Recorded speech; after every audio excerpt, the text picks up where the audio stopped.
Hello and welcome home. My name is Dejan Ristic, and this is New Future Leaders, the place where you come to explore the tools on how to usher in the new future of a redeemed world, a world of universal peace and universal knowledge of God. And this is a series where we study and do a commentary on Thou Shalt Prosper, one of the very top financial books in the words of Dave Ramsey, who wrote the foreword. I just finished reading the foreword of the book, and now here comes the introduction to the new edition. That's the introduction by Rabbi Daniel Lapin. Our human nature encourages us to view our own times as unique.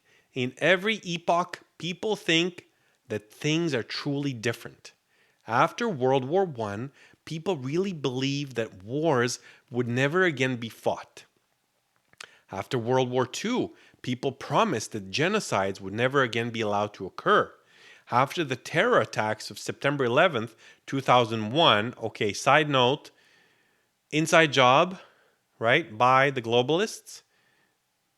Let's not spend too much time on it, but that's one of the things, that's one of the dimensions that's missing out of this book.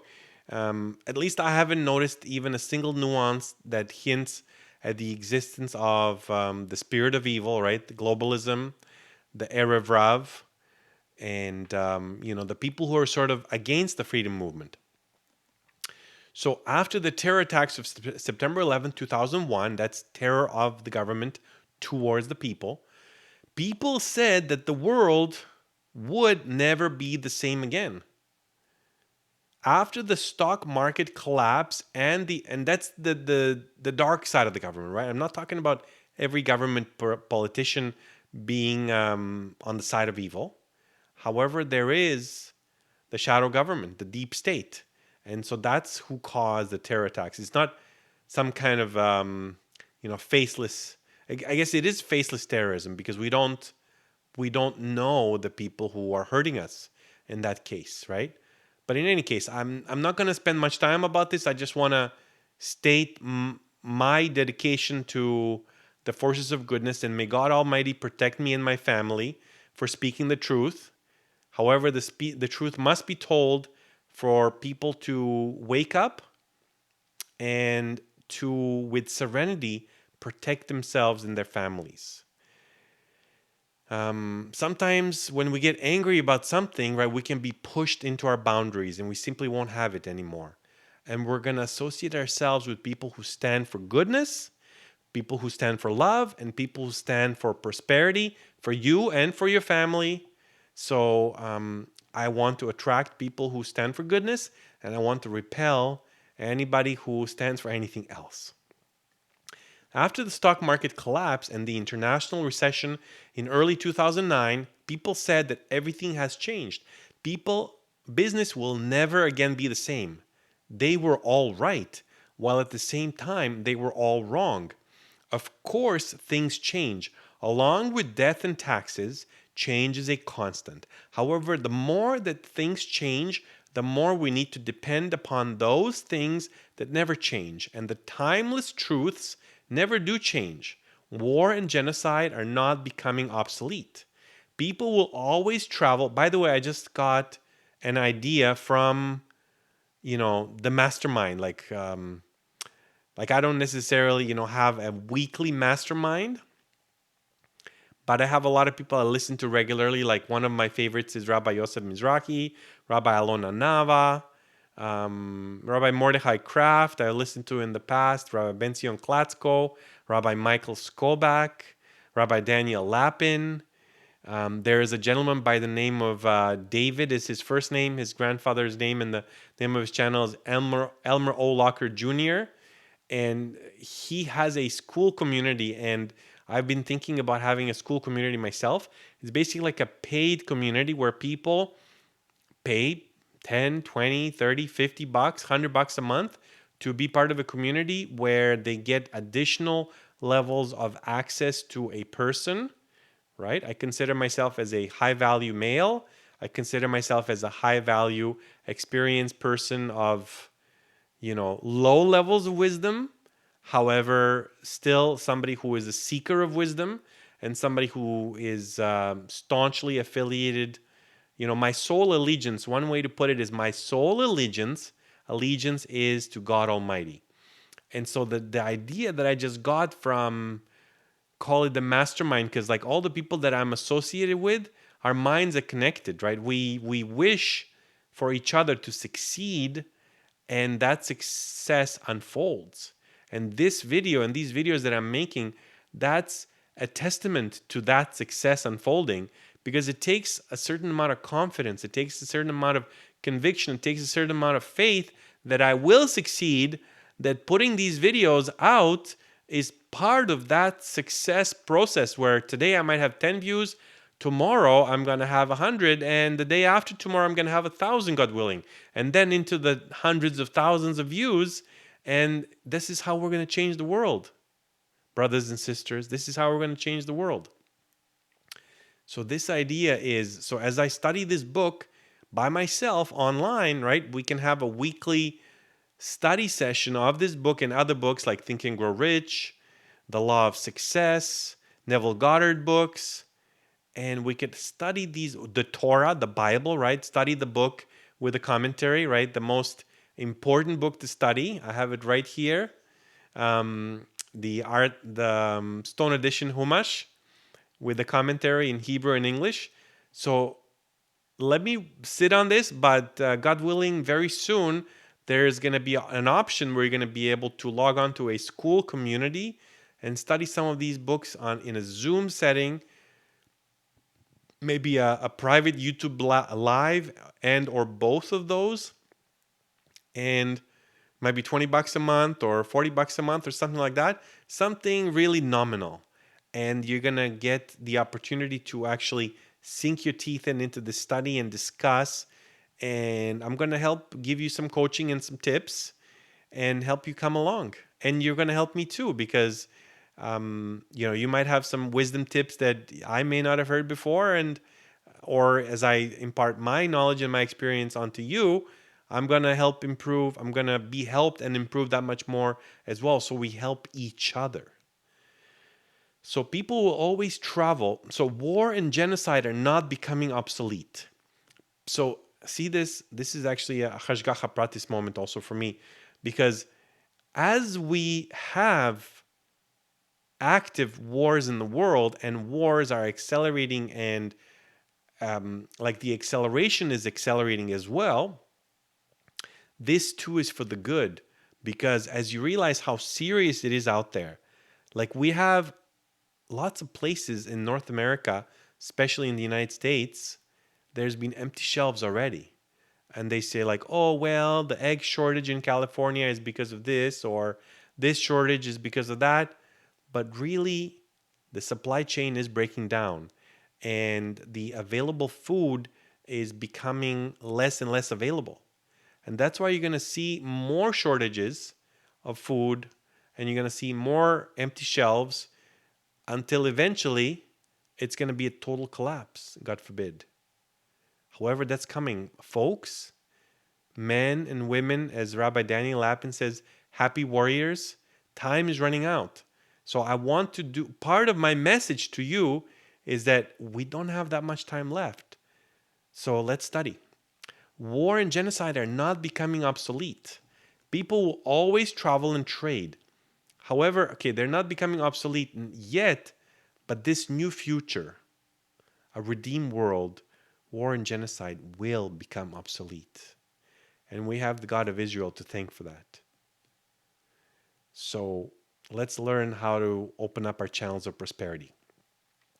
People will always travel and trade. It is only the superficialities that change. Occasionally they change dramatically, but all that does is camouflage how little the permanent principles have changed. This edition of Thou Shalt Prosper is necessary in order to highlight more effectively how those things that never change really never do change. It is necessary to reveal not only how Jews have used a set of systematic strategies in the past, but also how they are continuing to do so in the present and will do so into the future. Above all, it is to show you that regardless of dramatic changes in the world and regardless of your religious background, These strategies remain effective and are there for you to deploy in your quest for greater prosperity. So, what are we talking about here? The Jews have a correct map of reality. Reality is a spiritual reality. And Jewish principles, the principles taught in the Torah, value correct principles of reality. If you study the Torah, if you're committed to your spouse, if you're committed to your family, if you're committed to God, if you're committed to your community, if you're committed to goodness and love, if you're committed to the service of others, there's no way but to prosper. Because if you're engaged in these practices that we're going to teach, we're going to learn here and co teach, so to speak, you're bound to be a giving person. And yeah, we all have a selfish nature. Part of our nature is selfish. However, as one of my rabbis, my main rabbi so far, Rabbi Yisrael Miller, the nephew of Rabbi Avigdor Miller, says there are two types of selfish people: wise selfish people and unwise selfish people. We all want something for ourselves. It's normal to want to take care of one's needs. However, wise selfish people give in order to get their needs met. Because if I'm wise, I'm going to give to others, I'm going to serve others, and they're going to appreciate it. Unwise selfish people, they want to take. They don't want to serve, they don't want to give, they want to take from others. And that's unwise because that's going to catch up to them. So here we are, happy warriors. I invite you to increase how well you serve other people and increase how wise you are in being reasonably, right, having needs, like being a wise, selfish people. Again, this came off a little bit, silly, but yeah, just like I said, there are two types of selfish people. There's wise selfish people and unwise selfish people, and because everybody's selfish, right? We all need to take care of our needs, and if you're a wise selfish person, then you're gonna get over yourself and look to meet the needs of others, and in that process, your needs will be met.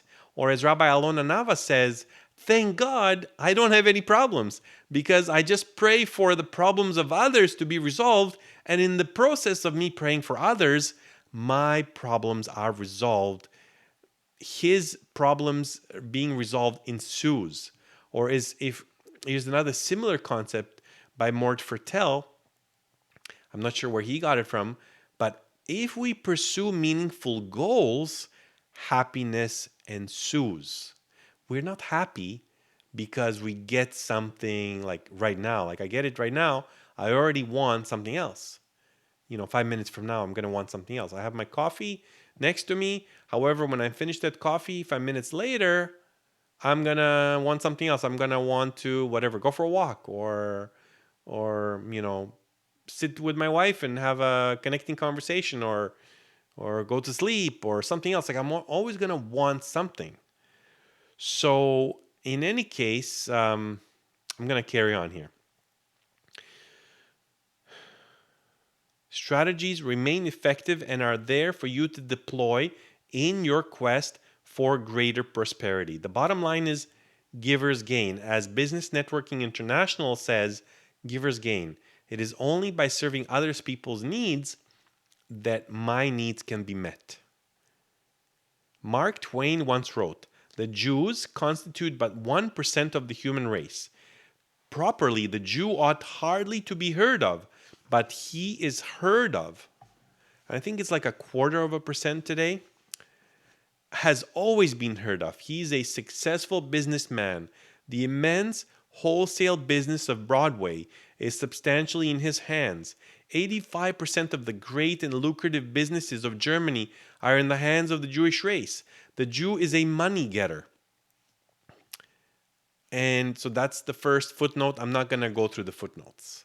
So be happy that I'm drawn to go through the footnotes because I'm going cover to cover here, but I'm not going to go through this footnote. I'll just say footnote. I'm probably not even going to say footnote 1. In reality, Jews do not constitute even 1/10 of 1% of the human race. Mark Twain may have grossly overestimated the size of the world's Jewish population, but he was quite right to observe that Jews are disproportionately successful in business. From notorious Nazis to Hasidic scholars, from Japan's cultural commentators to conspiracy theorists who have never met a Jew, all, okay, I'd like to just clear things up here that I don't believe that there is such a thing as conspiracy theories if we're talking about, the COVID stuff and the fake vaccines and stuff like that. We have conspiracy researchers. Now, there could be conspiracy theorists who allege that, Jews are causing evil in this world. There's globalists who are causing evil in this world, that whose boss is the Satan, right? Like whose boss is Justin Trudeau? I say it's the Satan. But basically,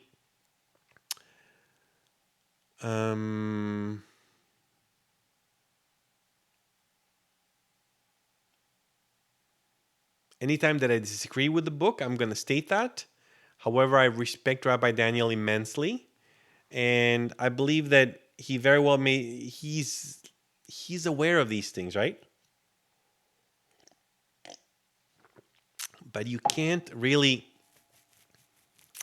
be a household name and talk about this openly. However, one of the best things about me as what am I like? I guess I'm an author of this YouTube video, right?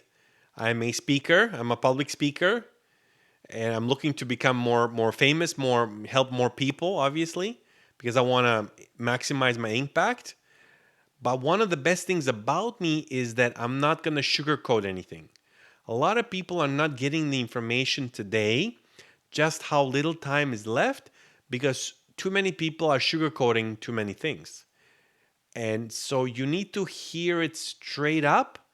And so you're either already open to this or you're considering being open to this. So I want to thank you for sticking with me up to this point, and please continue to stick with us as we read, meaning stick with me as I continue to read Thou Shalt Prosper. Who have never met the Jew, all who have examined the historic and current identity of the Jewish people acknowledge one simple truth: Jews are good at business. This is true not only in the United States of the 21st century, but also in many countries over many centuries. Whether in Europe, North Africa, or the United States, Jews have always been both reviled and admired. Jews are hated and envied. They're despised and loved. For people that make up only about 2% of the US population, they are disproportionately influential in so many areas of American life. They are spoken of, written about, and depicted far more than other demographic groups of similar size. Part of the reason for this is surely their conspicuous economic success. I hope that this observation does not make you squeamish. I'm not saying there are no poor Jews, only that Jews are disproportionately good with money. Neither am I trying to affirm anti-Semitic stereotypes of the money-grabbing Jew. On the contrary, I'm dispelling that anti-Semitic canard. Remember that Judaism itself has never seen wealth as evidence of misdeed. In fact, this book will show that although there are obvious exceptions found in all faiths, for the most part, people prosper when they behave decently and honorably toward one another and live among others who conduct themselves similarly. For the record, there is such a concept where a wicked person is paid out in this world, like, for example, Bill Gates, right? So he's getting paid out in this world, and he's getting bupkis in the next world. In fact, guess where he's going? Well, so as an Orthodox rabbi, I have devoted much of my research to studying and isolating those characteristics that have helped Jews excel in business. This book's book makes these characteristics available in usable form for all readers, regardless of faith. You might be wondering, if he knows the secrets of wealth creation, why doesn't he just get on with creating wealth instead of writing the secrets down for others? Great question. The answer, as you shall see in the pages ahead, is that your prosperity does not mean that there is any less for me.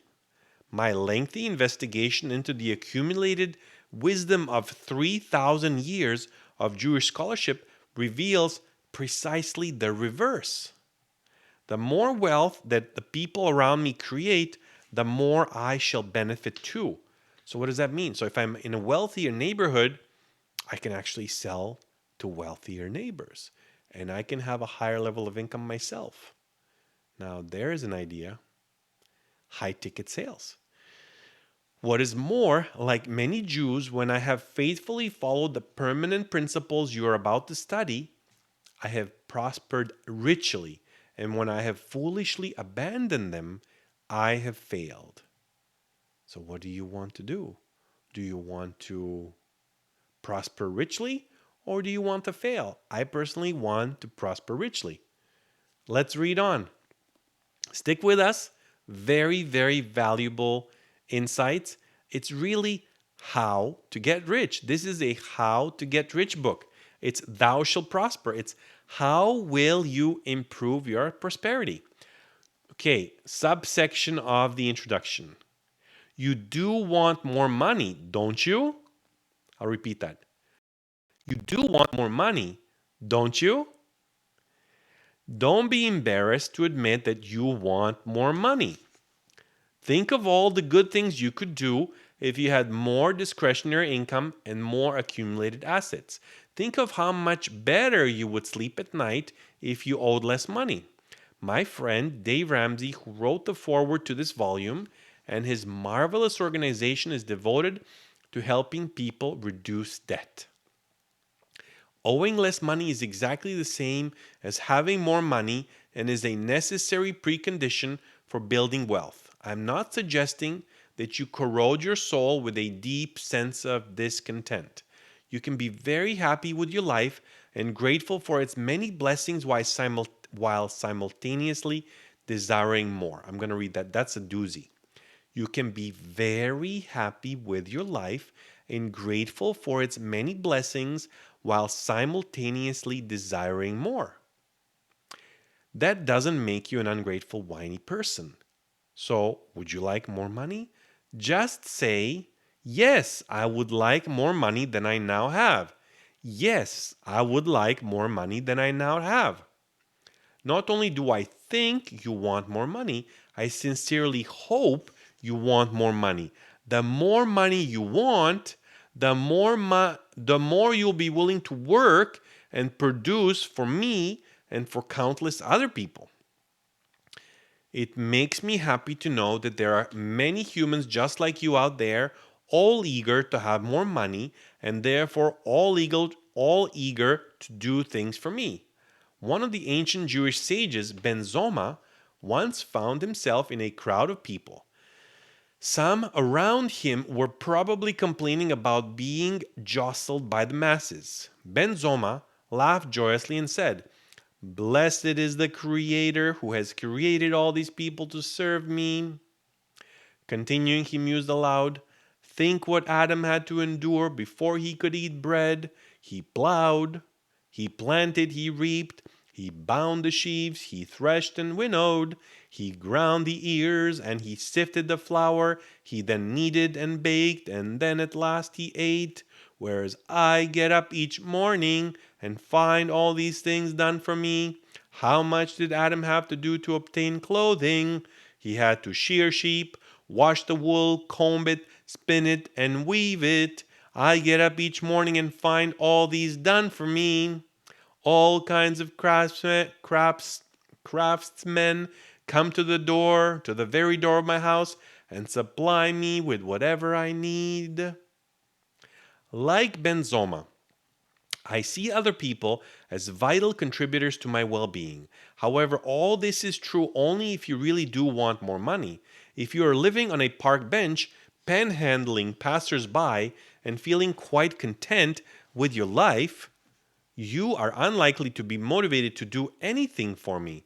Similarly, if you feel that struggling through the month trying to figure out which bills to pay is just the way things are, you're unlikely to expend any energies trying to figure out how to earn more money by supplying some of the things that the rest of us need or want.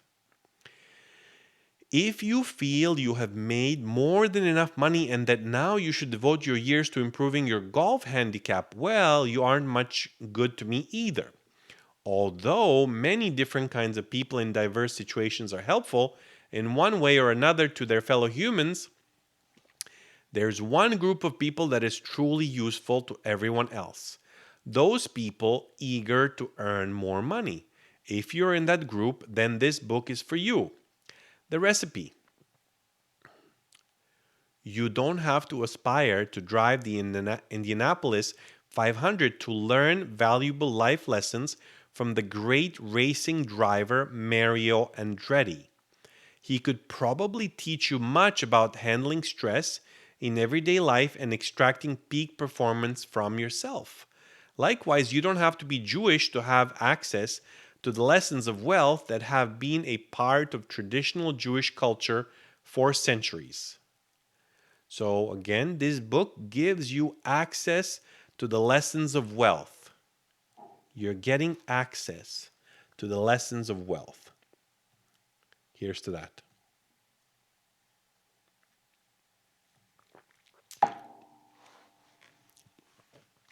Take a look at the magazine rack next time you have a few minutes to visit a large bookstore. You will notice at least 2 or 3 monthly magazines catering to each and every interest, no matter how narrow or esoteric. Interested in learning more about computers? Start picking up those 2 or 3 journals each month and read them. Then visit your library and explore its section on computers and go online to study the internet's limitless offerings. Sooner or later, you will find yourself immersed in a new world with its own language, its own skills, its own merchants, and its own universe of enthusiasts. Soon your friends will notice that you have absorbed a new culture. New things interest you. You now choose to spend your time and money on computing equipment and software instead of on whatever used to excite you. Similarly, should you desire to find out more about bodybuilding, bicycling, or owning BMW motor cars, there is a world of wisdom out there and an entire culture awaiting you.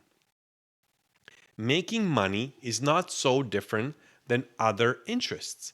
It too involves skills and requires immersion in a new culture. I underline this. Making money is not so different from other interests. Now, I'm not doing this because I love money. I'm doing this because I want to serve others. I want to serve my family at a higher level, right? That involves additional extracurricular activities. I want my children to get private Yiddish lessons because I believe that people who are immersed in the Torah life are handicapped by if they were not to speak Yiddish. And, the more I learn about Yiddish, the more I'm starting to love it. So I want to have private Yiddish lessons for my children. And that's why one of the reasons, one of my goals for increasing my prosperity by God's will. So I'm not looking to make money because I want to just have a higher bank account amount. I'm looking to serve more people and increase my abundance and increase my prosperity, which I've already done, right? That's already completed. Now I'm just taking steps to find those people to serve, right? So one of the things that I'm doing this YouTube channel is that I'm building a following, I'm building an audience, and I invite you to do the same for yourself. And that's one of the things that I'm going to talk to you about. Like you could literally turn around and start doing the exact same thing that I'm doing and sharing it with more people, because that's what New Future Leaders is about. Is I want you to choose at some point when you're ready, and maybe you're already ready, maybe it's going to be 3 months, maybe it's going to be 2 years, But when you're ready, I want you to start speaking about the same concepts that I'm speaking about here. That the world has a redeemed world future ahead of us. That's not far away. The time is running out. That if we don't get prepared financially, emotionally, spiritually, we're going to wish that we did. And so we need to turn to the God of Israel. We need to be close to Him. We need to maximize our potential in terms of our character traits, our midos. We want to maximize our earning capacity, and we also maximize our connections around the world so that we can act in alignment with God's will as to what He wants us to do, how to protect ourselves, how to serve His other children as this turbulent, you know, ushering in of the new future of a redeemed world unfolds. So making money is not so different from other interests. It too involves skills and requires immersion in a new culture. This is one of the characteristics of this tribe that I'm building here. Welcome to the tribe, the new future leaders tribe, is that we care about maximizing our financial capacity because we care about maximizing our ability to make a dent in this new future, in affecting this new future of universal peace and universal knowledge of God. And even if we don't care that much, right? Some people don't care to drive a better car, but we do care to do more good. And to do more good, you're going to need to help more people. So welcome to the new future.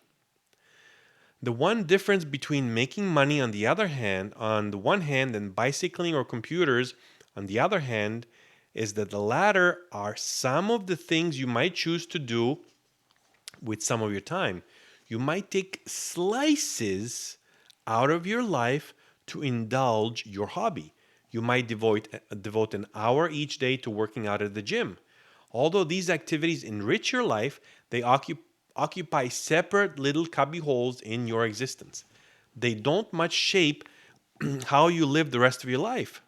If you play in a bowling league each Tuesday evening or race your sailboat on Saturdays, well, these activities also play little role in the rest of your life. However, learning how to increase your ability to make money and produce wealth suffuses every aspect of your existence. I think that means permeates. It sometimes turns things on their heads. For instance, whenever I ask university students why they're studying, they invariably answer that they wish to increase their ability to earn money. Is gaining wisdom all about increasing wealth? No, of course not. The reverse is far truer. Gaining wealth is about increasing wisdom. Gaining wisdom, if I'm going to learn something, anything in university or anything in Torah, if I'm learning anything and gaining this wisdom, is it about increasing wealth? Do I have to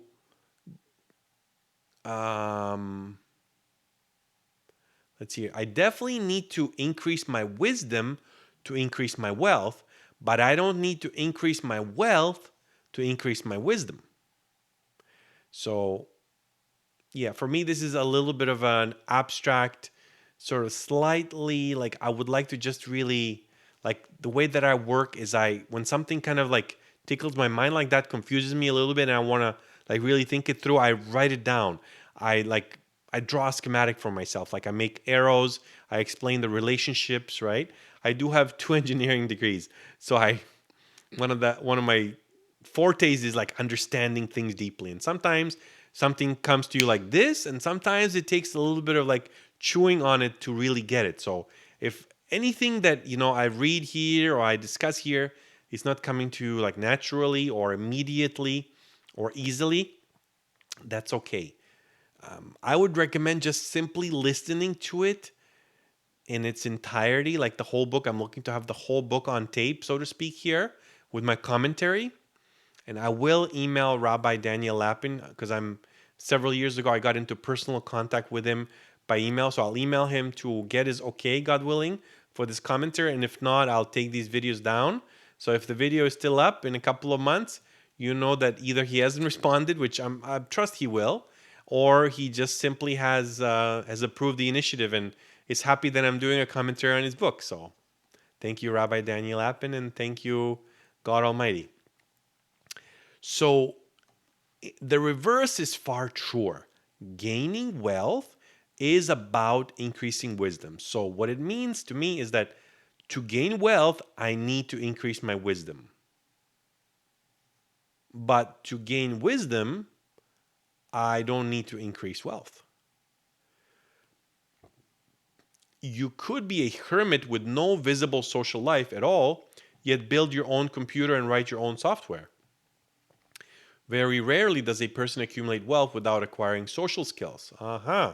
So this is the key part here, where when we get to studying the law of success and Think and Grow Rich, is that it's going to become very apparent that, especially to go into high levels of wealth, I need to be able to enlist the cooperation of many people. And even for like above average wealth, like I'm talking, so let's say you want to be, as a household, making $150,000 Canadian or more in 2025. That's a pretty basic level of income, especially for a family with some children, right? So $150,000 or more. If you want to get to that level of $150,000 or more from one or multiple sources of income, you need to acquire social skills. You need to acquire the cooperation of others. You need to have a pleasing personality. And I'm not going to say that I necessarily have a pleasing personality. However, I will say that I want to have a more pleasing personality. One of the things that Rabbi Yisrael Miller told me in one of our meetings is that to succeed in life, two most basic advices he can give me is: number one, learn Dale Carnegie How to Win Friends and Influence People, and take acting classes, because everything in life you need to act the part. There are always exceptions to this rule. Sam Israel was a Seattle shoemaker who won a contract to repair World War II boots for the military at nearby Fort Lewis. Being somewhat of a reclusive bachelor, he invested all his earnings in buying buildings in decrepit parts of Seattle. Time went by. Sam didn't improve on his social skills, but his buildings did become more valuable. By the time he died in 1994, decrepit parts of Seattle had become chic parts of Seattle, and his property was worth more than $50 million. For lonely Sam, it was mostly the passage of time that increased the value of his buildings, while he lived alone in a trailer on the shores of a small lake 100 miles from Seattle. However, and I underline this, most people who learn how to make money inevitably learn how to improve their relationships with others. Does this mean that you should learn to get along with people only in order to make money? No, of course not. But the wonderful thing about learning how to make money is that it does inevitably teach you how to improve your relationships with others. This book makes the Jewish approach to money and wealth accessible and useful to anyone. It will describe some of the secrets of Jewish business success and will show how they can be adopted by all people, regardless of faith or background.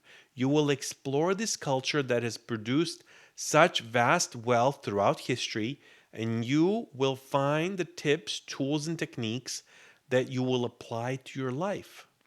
And the best part of it is that by doing so, you will be helping those around you just as much as you help yourself.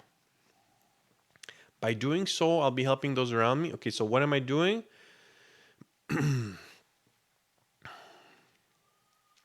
So I'm going to explore this culture that has produced such vast wealth throughout history, right? The Jewish approach to money and wealth. So by learning the Jewish approach to money and wealth, I'll be helping those around me just as much as I help myself.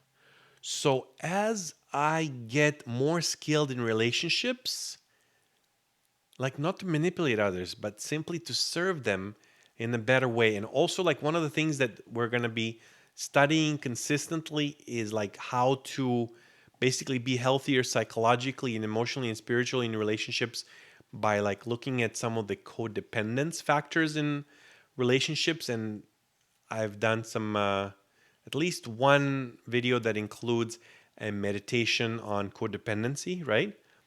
So as I become healthier and more skilled in relationships, my fulfillment and my satisfaction in those relationships and life increases.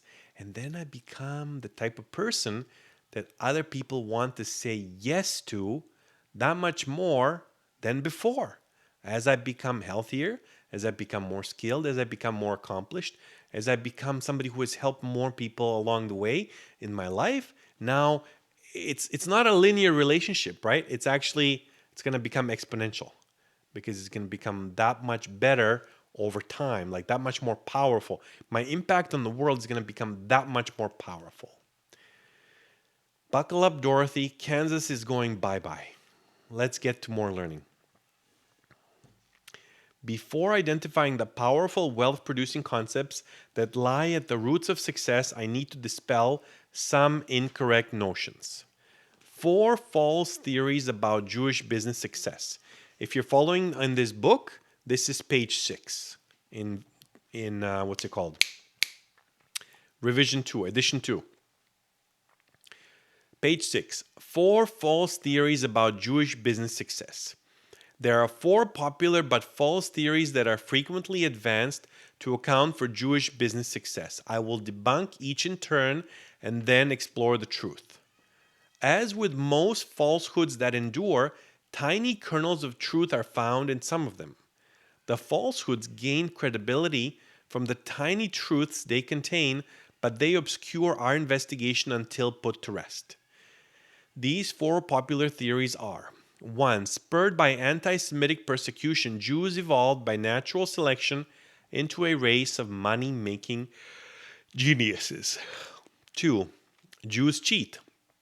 The 1971 edition of the Oxford English Dictionary defines the word lowercase Jew as a verb defining to cheat or overreach in the way attributed to Jewish traders. 3. Jews secretly network and devotedly advance one another's interests. 4. The high average intelligence of Jews accounts for their fiscal talent. Each of these 4 mistaken explanations can be refuted. False theory number 1. Jews learned how to make money because of natural selection.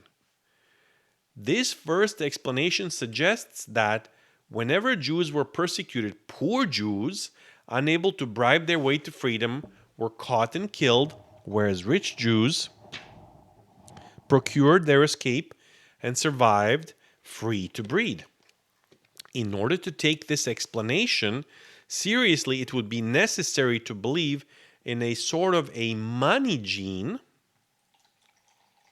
buried in the DNA of Jews. The money gene theory would mean that those with the gene were able to breed and retain the money gene in the Jewish gene pool. The only problem with this manifestly racist explanation is that no such gene exists.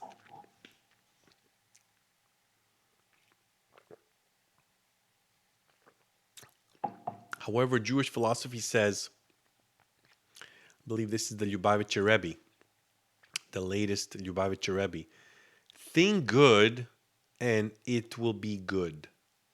I think it's tracht gut und es sein gut, or es wird gut.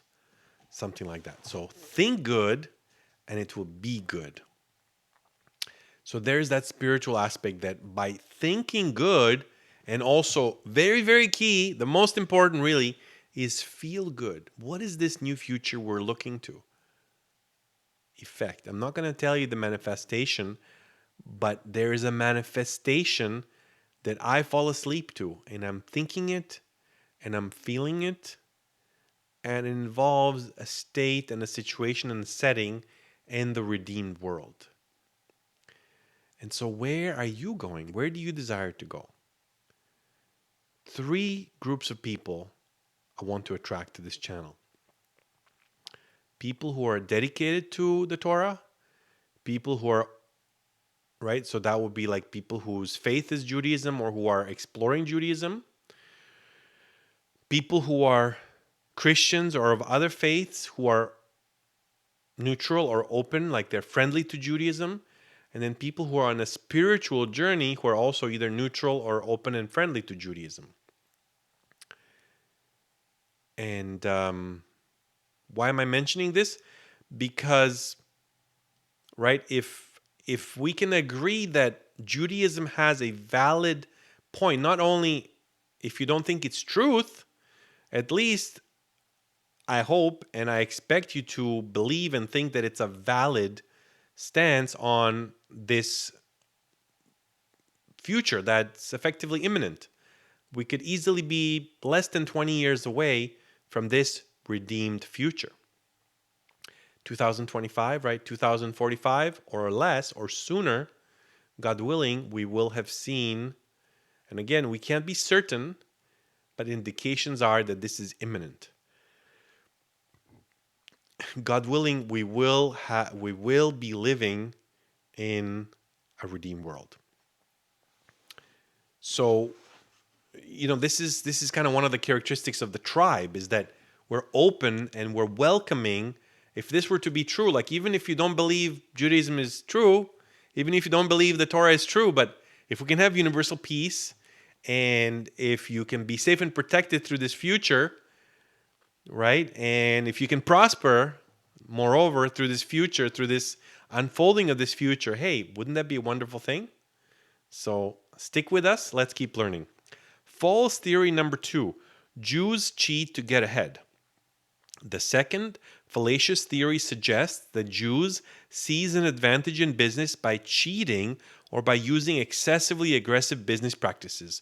Although the occasional Jew may be dishonest, something that is true for every ethnic, religious, and racial group in the world, or they could be aggressive, right? Or they could be, God forbid, a murderer or something like that, right? But I personally believe and know that, in my opinion, like, there's far less aggressive people in the Jewish people, right? Or anything more severe than that. Far less aggressive Jewish people. Like, I'm talking like probably 20, 50, 100 times less. I just recently had an Arab who, I think he was an Arab. Like, he looked like an Arab. He helped me, give me a boost. Like, this was yesterday morning. Friday morning, I ran late to work a little bit. I left one of the indoor lights on overnight and my battery drained, so I need to change the battery in the vehicle. So hey, thanks to God for the money coming my way, for the appreciation certificates of appreciation coming my way. And so a taxi driver stops. So I flagged him down. He stops and I hooked up my black lead of the booster cables to the negative, to the black on my battery, and then I'm waiting for him to hook up his black and his red on his side, and then I was going to hook up my red, and I was feeling a little bit, how do I put it? I was feeling a little bit groggy, and I've just been like a little bit under the weather last couple of days, so that included yesterday. So the guy hooks up the leads, the black to the red and the red to the black. He didn't have color, so it was just positive and negative. So he just hooks up the black lead to the positive terminal, and he hooks up the red lead to the negative terminal. And so I look and I look at that before I hook up my red lead to the positive, and that was actually the point where I should have just stopped, because there's no way that his black should be hooked up to the positive and my red should be hooked up to my positive before. And so he says, "Oh no, it's good, it's good." He goes to me, it's good. Go ahead, yeah, try it, try it." So he just by aggression, by verbal and psychological and emotional aggression, he got me to hook up my red lead to my positive, which was proper, right? But even just without the colors, it's not logical that his should be hooked up the opposite of mine. And so he got me to try to start my car like that. And for 8 months, a few years ago, I ran a towing company. So I knew this is wrong. And then it didn't start, it was just silent, like, which doesn't happen. It was like before it was at least making a bit of a turning over noise, but now it was silent, like just dead silent. So I jump out, I take off the leads, take off both of the leads off the red and the black, the positive and the negative terminals, and I look it up on the internet. And sure enough, right, I was right. The black should be connected to the negative and the red should be connected to the positive. And I'm showing this to him. He doesn't want to look at it. He still argues with me, right? And that's one of the things that I heard recently by Rabbi Kurzner, Rabbi Aryeh Kurzner. And he said that the fourth galus, the fourth exile of the Jewish people, is the galus, the exile of Rome. And that exile will be transformed halfway through. The second part of the fourth galus is the galus, the exile of Yishmael, of the Ishmaelites, of the Arabs. And their koach, their power is sheker. They have this power that they've been endowed by God Almighty for their purpose. That's part of their destiny in life. It's to help the Jews to turn to the Torah, of course, but or turn back to the Torah. So they have this power to use their lies, their sheker, in marketing to make things that are so untrue. They make it through their confidence and through even maybe they convince themselves that it's the truth, right? A lot of the time, for you to speak lies with such confidence, you have to convince yourself that it's the truth. So let's call it the concept of the reverse terminals, right?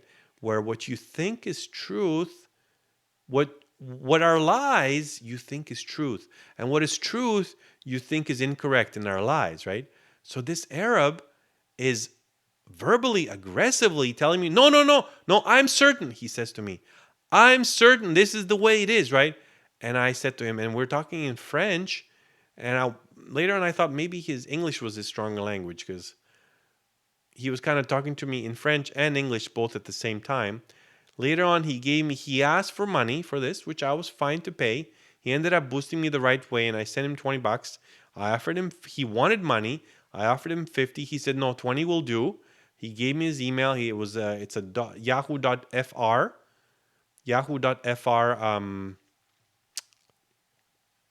email address, right? And so his French probably was his stronger language, but I said to him, "No, monsieur, voyez ça. Right, take a look. This is right on the internet, right? These terminals, the black needs to go to the negative, and the red needs to go to the positive." And I stood my ground, and he was huffing and puffing about it for 10 seconds, right? And I just stood my ground, kept explaining it, and then he says, "Okay, okay, okay, let's try it. Okay, let's try it." Right? So it's like, okay, I know this is the truth, but let's try your truth. Maybe my truth will work. So we tried it with the way that it's supposed to be. This is such a wonderful, wonderful story. Like, so simple, but so beautiful to illustrate, where the Jews are bringing truth and light to the world, and the Arabs bring sheker. And it's up to you, the world, to discern. And I'm not saying this because I want to like contest any media stuff out there. I mean, of course, lots of it is untrue, but that's not my purpose. In fact, Rabbi Kirzner said that the Jews' power lies in people who are dedicated to Torah. If you're dedicated to the Torah and you're not a Jew, you're still an ambassador of God, as Rabbi Yisrael Miller told me. Noahides are also ambassadors of God. And so our power is to study more Torah and to be silent to this. We don't need to counter those lies, right? But in this case, I had to stand my ground. And so I'm telling you from experience that way less aggression from the Jews and way less unkindness, untruth, like 100-fold less within the Jewish community compared to any other community I've been a part of. And although it is true that in earlier times, people disparagingly used the expression, he Jewed me down, frequently without ever having met a Jew, nonetheless, I don't think that language usage reliably points to a Jewish cultural trait. The Constitution of Judaism, known in its totality as the Torah, a comprehensive blueprint of reality whose foundation is the Bible, contains over 10 times as many laws dealing with honesty in business as it has laws. So basically, the Jewish Bible, right? The Jewish Bible is the foundation of the Torah, which includes the Talmud as well. So as many laws dealing with honesty in business as it has laws concerning the kosher dietary rules. Furthermore, so 10 times as many laws, right? 10 times as many laws as to how to be honest in business. Wow. I forgot. I read this before a couple of times, but I forgot this. That is just phenomenal. Furthermore, to accept the theory that Jews prosper primarily by cheating, we would have to accept that cheating or being obnoxious confers an advantage in business. But dishonesty and loathsome behavior only pay off in the very short term. Reputation is key. Sooner or later, the cheating, dishonest, and unpleasant business professional runs out of people with whom to conduct business. So the idea that came to mind is, right, so like this Arab who was helping boost my car yesterday morning. Do you think I'm going to call him again? No way. Of course not. Right?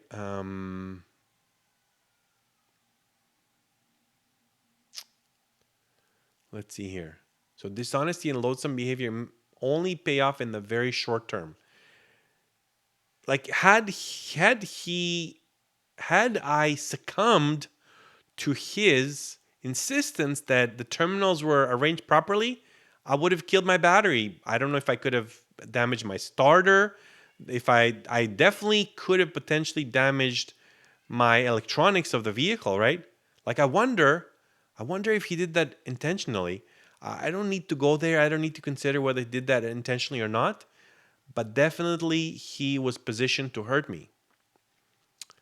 And so people who are considering, like, let's say you're neutral. Let's say you're neither for the Jews nor against the Jews. You neither love them nor you hate them, which is very few people nowadays. Nowadays, mostly the world has been polarized. Either people love the Jews or people hate the Jews. However, for probably the minority or just people who just haven't had a chance to try this on for size and to consider that there is a side that's lying. Consider that there is a side that's lying. And like, how do you know, like, just really simple logic, how do you know that the Jews are saying the truth? Okay, so number one, we live in the world where it's very obvious that there is a creator. Just by the fact that I'm sitting on an armchair, that armchair had somebody that made it. Just by the fact that we live in a very complex world, That's proof that somebody created it. It doesn't happen by random accident. It's proof. There's no way for this chair to fall together by itself in an explosion. And the world is that much more complicated than this chair. So, that much more, there's no way for the world to fall together in a random explosion. Number two, since we have a creator, there is a purpose, right? So since this chair is here, there's a purpose for that chair. So a creation must have a purpose. A creation must have a creator, and a creation must have a purpose. And if a creator gives a purpose to the creation, there must be a manual for achieving that purpose. Now, second aspect is that the Jews have a lineage directly to Mount Sinai, 600,000 families, if I'm not mistaken, about 3 million human beings, men and women and children, stood at the foot of Mount Sinai and heard God speak and received the Torah. And ever since, they have been passing down that tradition, and there's no way to falsify that. No other nation has claimed a national revelation and stayed alive. And Rabbi Lawrence Kellerman has a discussion on this, that the only one other account is, I want to say, in the Hindu texts. Maybe it's called the Upanishads or something. I could be mistaken, so correct me if I'm wrong. But there was a tradition of so many thousands of people, or like a whole nation, seeing God revealed, but then they all died, right? So, okay, so how can you verify that? I could say like, oh yeah, there was this nation,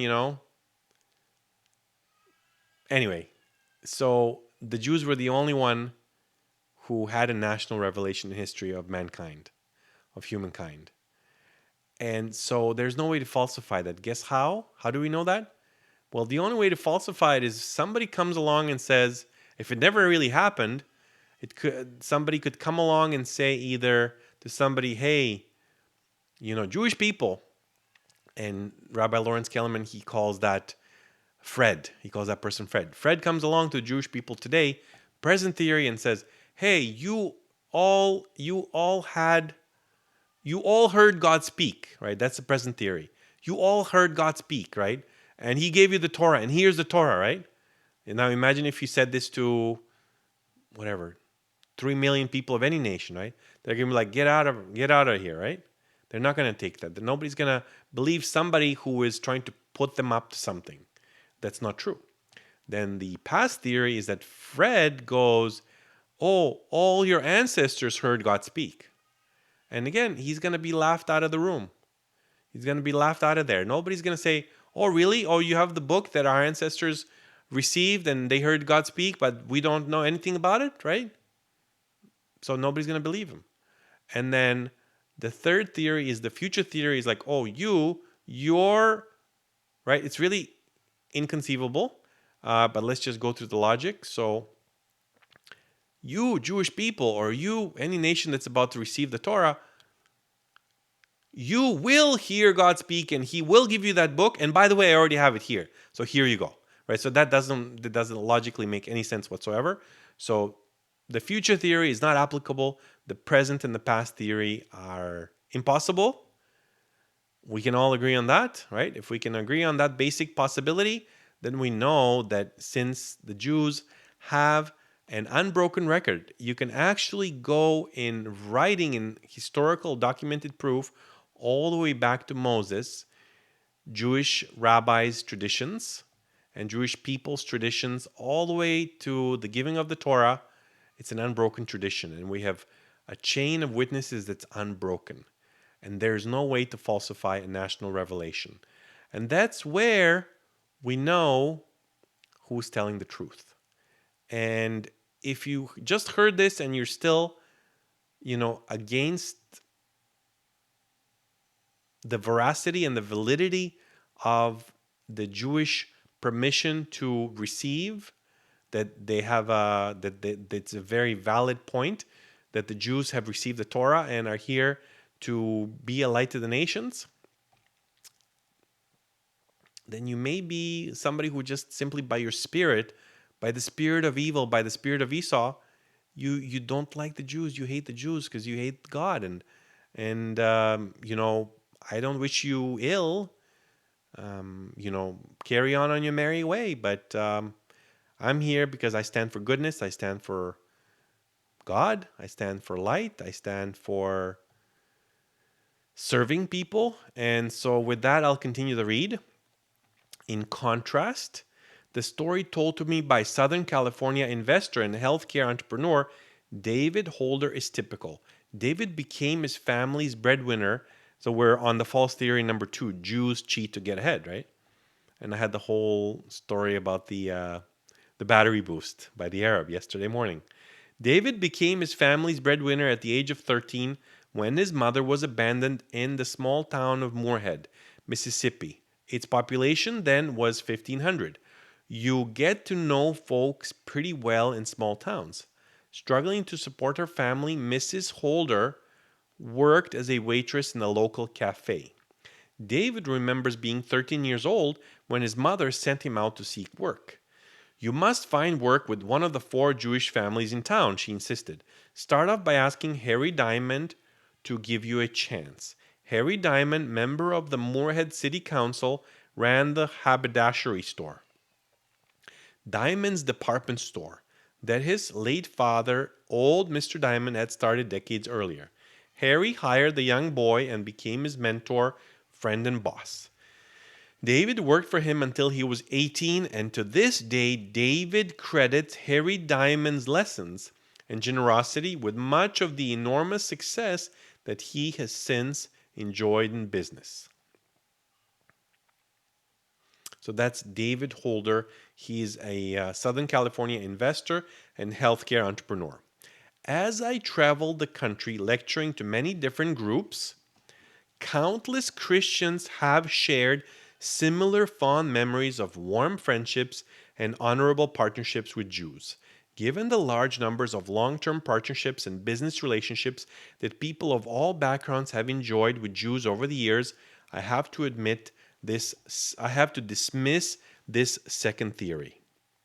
Right? So, given the large number of long term partnerships and business relationships that people of all backgrounds have enjoyed with the Jews over the years, I have to dismiss this second theory.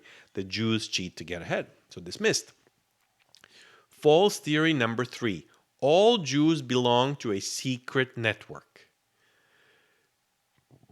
The third false theory depends upon the quaint notion that all Jews really do love one another and constantly seek opportunities to help one another. This absurdity is about as true for all Jews as it is for all Christians, all tennis players, or all bald headed men. It is certainly true that any large and united group of people who devotedly advance one another's interests would prosper.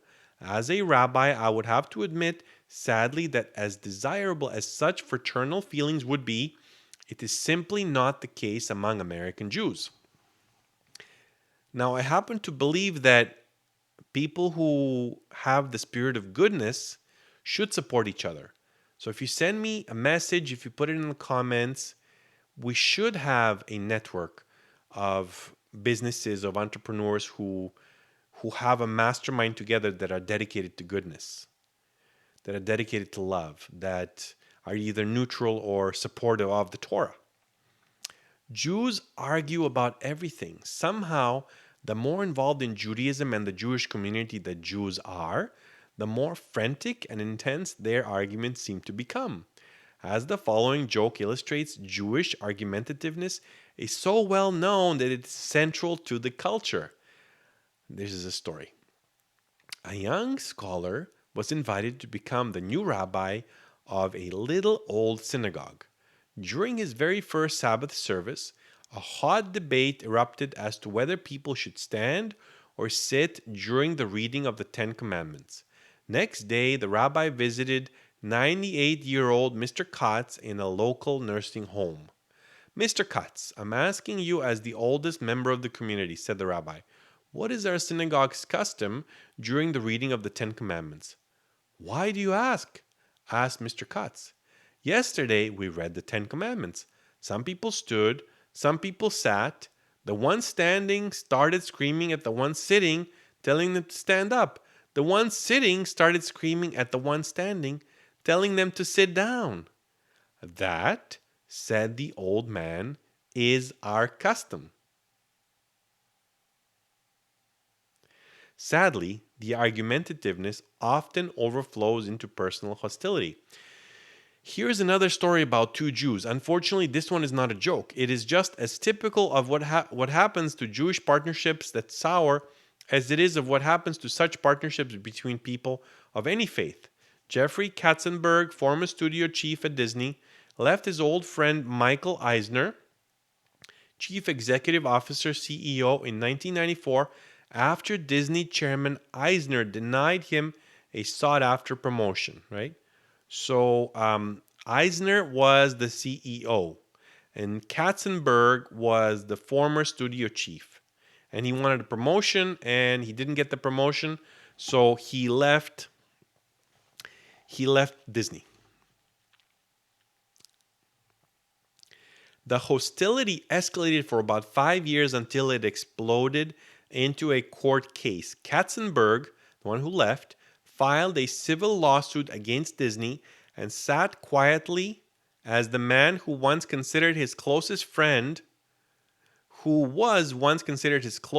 Michael Eisner, was forced to admit that he had probably said of Mr. Katzenberg, "I hate the little midget." Like everyone else, Jews do business with people they like and trust, regardless of religious and ethnic background. And that's where I believe that we need to do business with people we like and trust, right? So I hope that I will earn your trust and that you will like me. Obviously, if you try to be liked by everybody, you might be liked by nobody. But the spirit of goodness, that's the key thing. That if you feel like you stand for love and for goodness, you are either neutral or you cleave to God.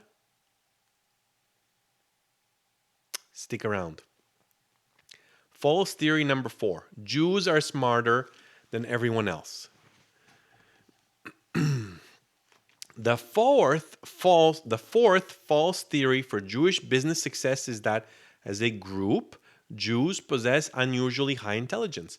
Whether that is true is unimportant. What is important is that it just doesn't matter. Outside of a broad range of acceptability, IQ is almost irrelevant to business success. Being super smart is as detrimental to success in business as is being just plain dumb. The story of Forrest Gump becoming a business mogul is just that, a movie story. It would not happen in real life. Someone whose IQ is simply too low for him or her to function may be a loving person and a fine worker, but not someone who is going to succeed as an entrepreneur in business or anywhere else. That is a sad fact of life. An IQ that slides way down the left-hand slope of the IQ bell curve toward the low numbers condemns you to fail in business. That should not surprise you. However, here is the shocker. After decades in the rabbinate and around business, during which time I carefully and closely observed hundreds of people in dozens of occupations, it became quite clear to me that an IQ that slides down the right-hand slope of the IQ bell curve into the upper triple digits just as likely condemns you to fail in business. But wait, isn't Bill Gates, I add, may he burn in hell, of Microsoft reputed to possess an unusually high IQ? Certainly he does, but remember, this book is not about becoming Bill Gates. Bill Gates is a rare aberration. He's an event that occurs only once or twice in any epoch when absolutely everything lines up perfectly. To be Bill Gates requires a very high IQ, not to mention having the right parents and being born in the right time.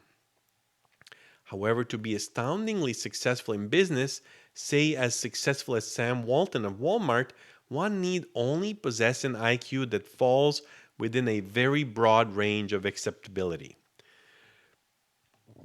If indeed Jews as a group do enjoy exceptionally high intelligence, they succeed in business in spite of those scores, not because of them. Super brilliant intellectuals become idiosyncratic chess players, or they tend to gravitate to the faculties of major universities. For the most part, they are notoriously inept at business and seldom become tycoons. They are often seen as brilliant, but not quite with it.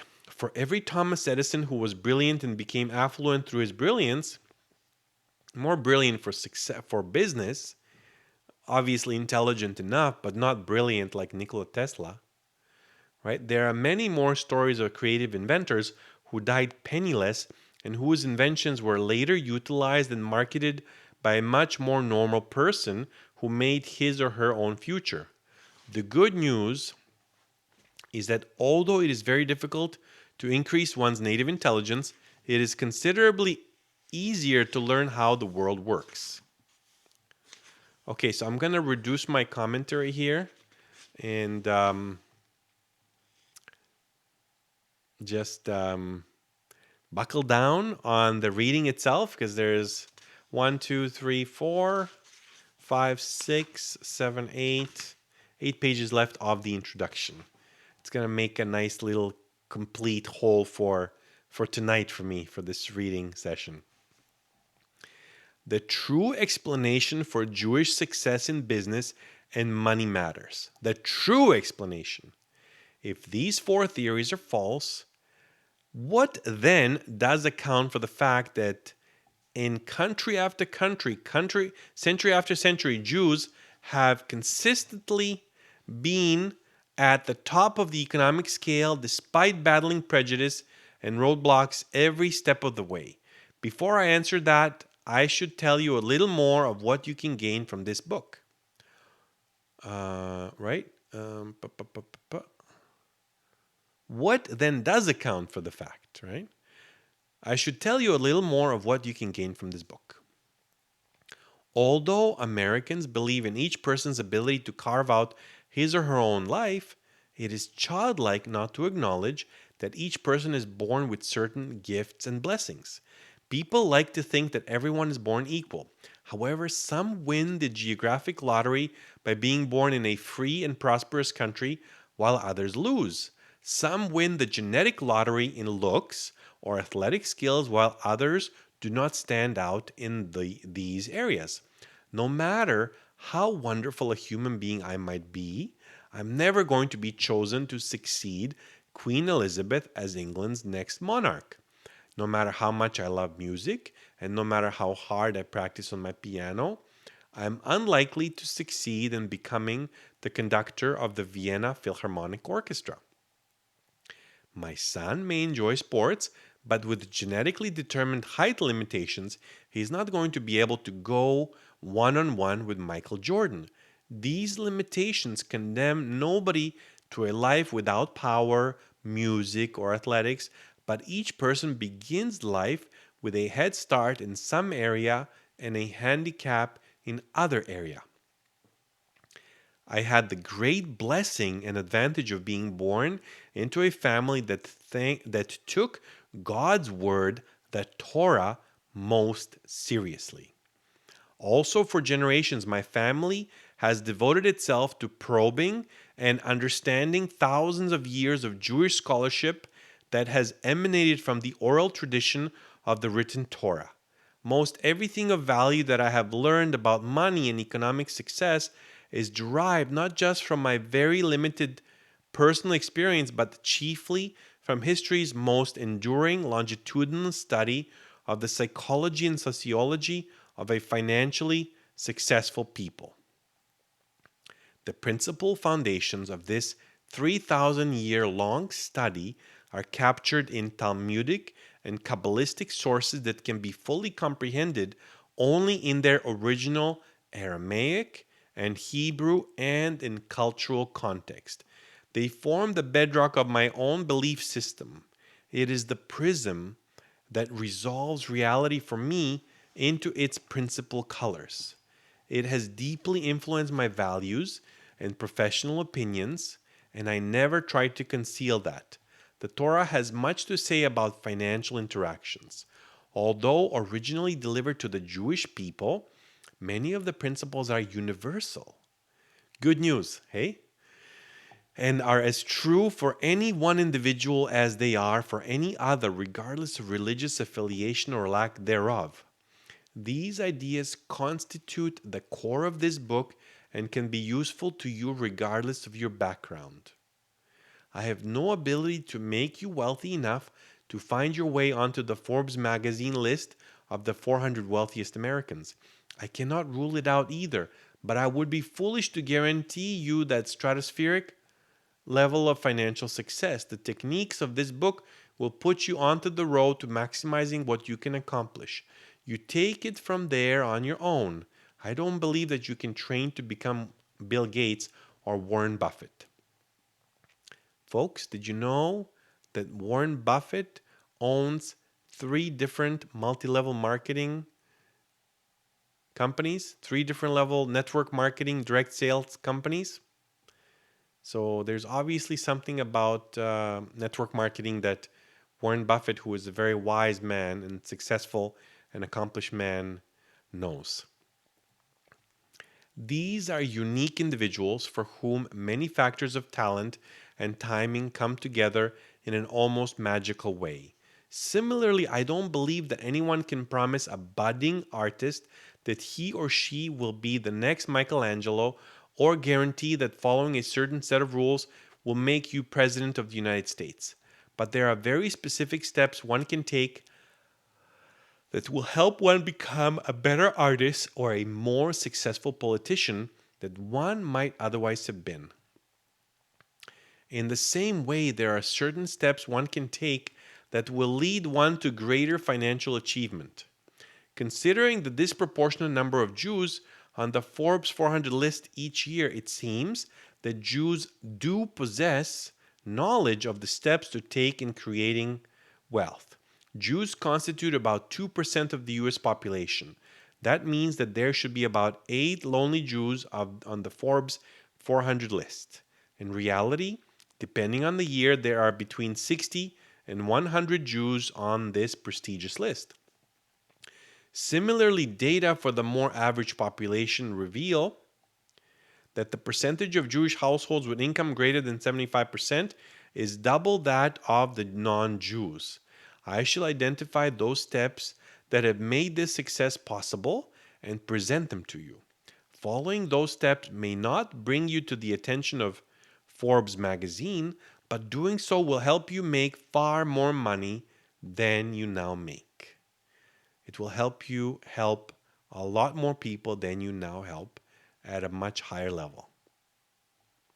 Knowing how the world really works. Certain fundamental principles detailing how the world works have been deeply ingrained in the Jewish people for generations. Even as many Jews have abandoned their spiritual source and forsaken their religious practices. These illustrated principles have lingered and remained powerful shapers of a people. Let me give you an example. The Jewish people are known worldwide as the people of the book. This originally referred to the Bible, but a side benefit of the fact that Judaism always expected every Jew to be literate in order to read the book was that Jews have always had a disproportionately high literacy rate and a respect for education. Education comes from the word educere, to draw out of. Howard Schultz, the CEO and chairman of the Starbucks coffee empire, describes how his parents scrimped and saved in order to send him to college. He wrote, "After 4 years, I became the first college graduate in my family. To my parents, I had attained the big prize, a diploma. But I had no direction. No one ever helped me see the value in the knowledge I was getting. I've often joked since then. If someone had provided me with direction and guidance, I really could have been somebody." Well, guess what, Howard? Someone did provide you with direction and guidance. It was those people who scrimped and saved in order to send you to college. Your parents. They did implant in you traditional Jewish discretion and guidance. They injected two ideas into you. One, the conviction that one sacrifices present pleasures for future benefits. Two, respect for the value of education, and they were pretty darn successful. You know how I know? It's easy. As a business consultant, I have studied your leadership of Starbucks. I know how many times you have sacrificed your present pleasures for the long-term good of your company. And I also know how much emphasis you place on and how much money you dedicate to education. Yes, I'd say your Jewish parents deserve much credit for your success. Bookshelves and books are such an identifiable feature of a Jewish home that an acquaintance of mine tells the story of how one day she rebelled against the piles of books all over her family's living room. In a frenzy of orderliness, she banished all the books to other areas of the house, desiring to have at least one neat room. A young man who had been courting her daughter visiting their home for the first time. He was welcomed and invited to enjoy a cup of tea in this newly tidied room. Later, after the subsequent marriage, the young man informed his mother in law that upon seeing no books, he almost turned around and walked back out the door that first night. His immediate conclusion had been that he couldn't possibly have anything in common with such a strange, bookless family. Cherishing books has remained a characteristic of Jewish homes.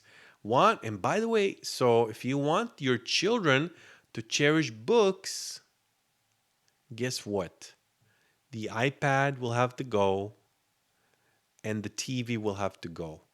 Like that's really the ultimate, right? There's a few different gradations in the middle along that continuum. However, my children have no withdrawal from any kind of an iPad, any kind of a phone. Virtually no withdrawal from any kind of a phone because occasionally I will play them a Serbian cartoon to help them learn Serbian, right? I've played them like the Y-Files YouTube channel a couple of times. And so they will protest for maybe, I don't know, 15 seconds, 30 seconds. And then that's it. Like, they forget about it and they start talking amongst themselves. They play, they read books, right? Picture books. When it's not the Sabbath, they draw. And they're simply so carefree as children. Of course, there's fights amongst the siblings, but as children, they're carefree and they don't have the addiction of TV. They don't have such a handicapping, debilitating addiction of the iPad, all the games. Oh, we're now waiting for 10 minutes in the waiting room at the doctor's. And God forbid my child should be a little bit, annoyed because they're bored. Right? God forbid. So let me slap an iPad or an iPhone or an Android in their lap.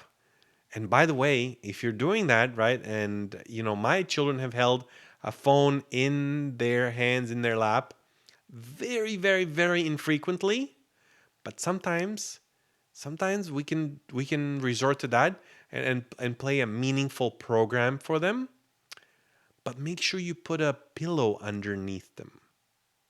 If you are irradiating your children with the microwave frequencies of the cell phone and the iPad, because that's what those are the exact same frequencies as the microwave is what the cell phone uses. And so if your child is going to be holding a device, at least separate that device from the body of your child by at least a couple of inches, at least a few inches, and a pillow or even a blanket folded over will do that. Cherishing books has remained a characteristic because if you don't, that microwave boils their reproductive organs and contributes, God forbid, to infertility. So you want to have grandbabies? Well, this is probably a good 50, 60, 70% of your recipe right there. My wife and I launched a program in the past called Natural Fertility Secrets. So I speak with authority here. Cherishing books has remained a characteristic of Jewish homes, even of those homes not strongly identified as religious or even Jewish. This is the reason that such a disproportionate number of the fictional book titles published each year contain Jewish themes. Publishers recognize that Jews buy books. In the same way, there are many other characteristics that remain deeply embedded in the Jewish psyche and circled. These are the characteristics that everyone seeking success should emulate until they become second nature. Right? Just like Jews have characteristics of reading, there are other characteristics that are deeply embedded in the Jewish psyche. So, what are these characteristics? Stick with us and you'll find out. Jewish tradition teaches, also or circled, teaches that after you have done new things consistently for a while, the slight edge, Jeff Olson, thanks JC Rangel for the slight edge and Jeff Olson, it's a game changer, right? So we do things consistently over time and that benefit accumulates, right? It's an exponential benefit. You begin to feel yourself becoming a different person. There is an example of a gold medal winner that Seth Godin shared in his address to the Nordic Business Forum. And it's from the winner of the 1952 or 1956 Olympic Games, gold medalist in some sport. Forgive me, I don't remember the name or the sport now. But this gentleman had a few people who were superior to him in that sport in high school. However, guess what? He never quit. He wasn't a talent for this sport, and he won the gold medal in the Olympics. He was the best in the world because he stuck with it. Stick with it, folks. You have lots of good things coming your way, should you stick with it.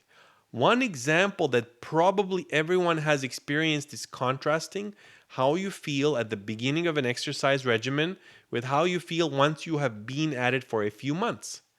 What was an almost unendurable daily burden gradually stopped being painful and finally became an essential part of having a good day.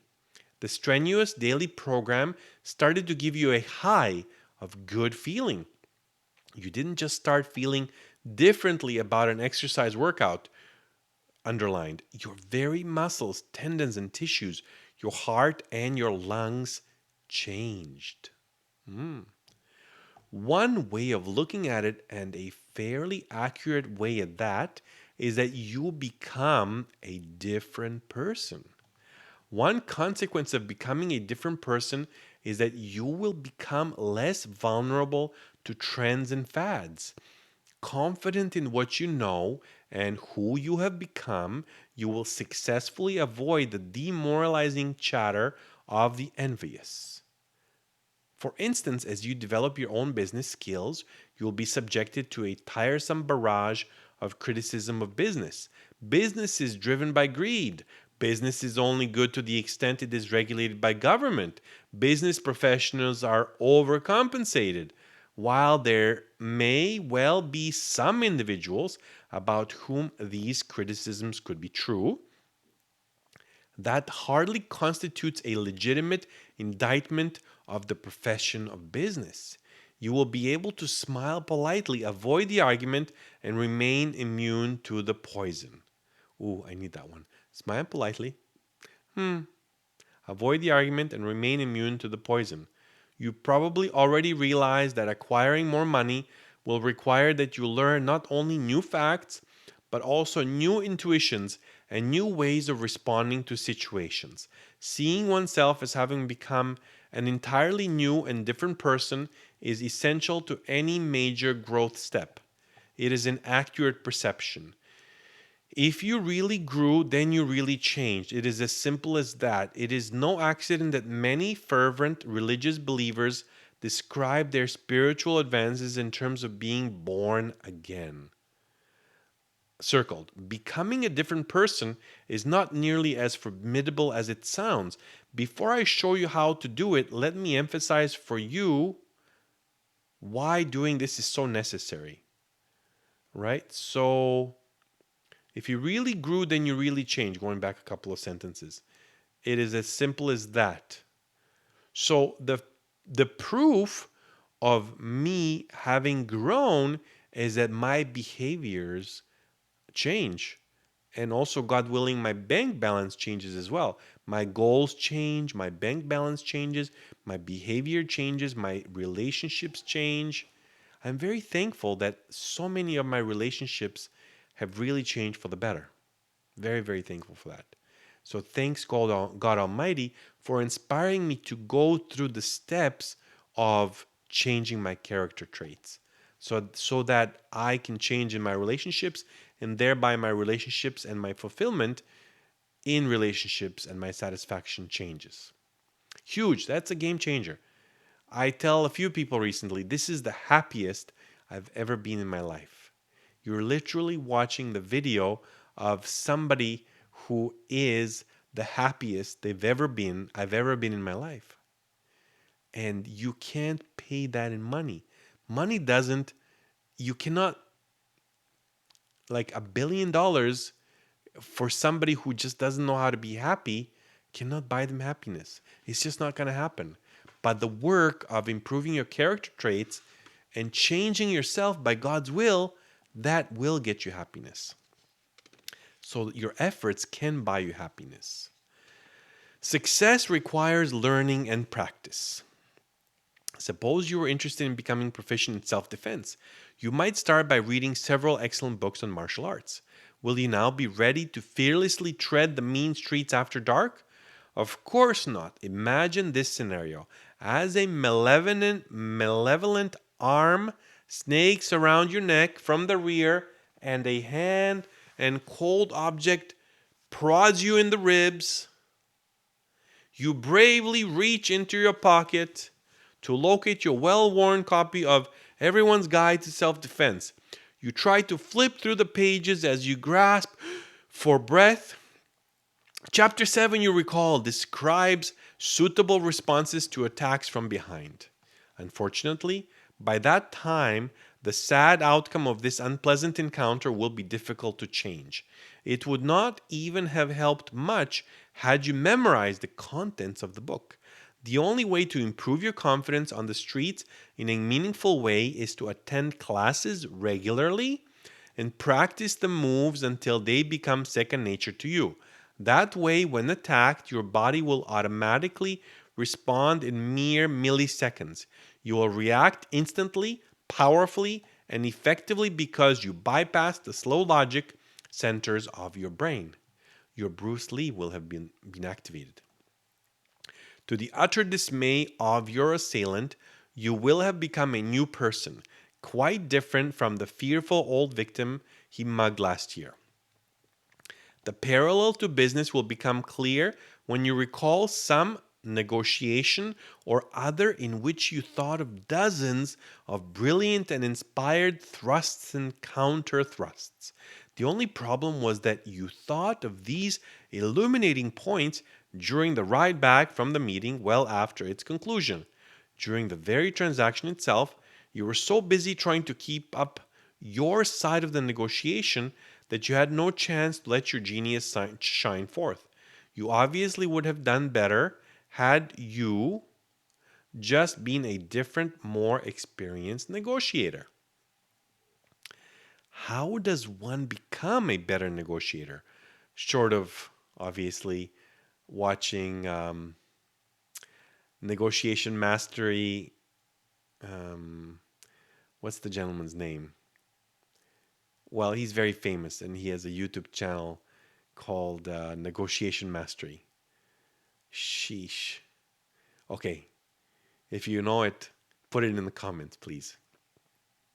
Oh, by the way, if you are enjoying the contents of this channel, please like and, more importantly, subscribe. How does one become a better negotiator? in much the same three-phase method that one becomes better at carpentry, better at omelet cooking, and better at writing poetry. 1, learn. 2, understand. And 3, practice.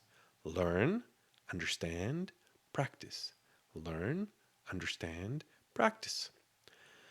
Phase 1 is learning the techniques. Phase 2 is understanding those principles that lie behind the techniques.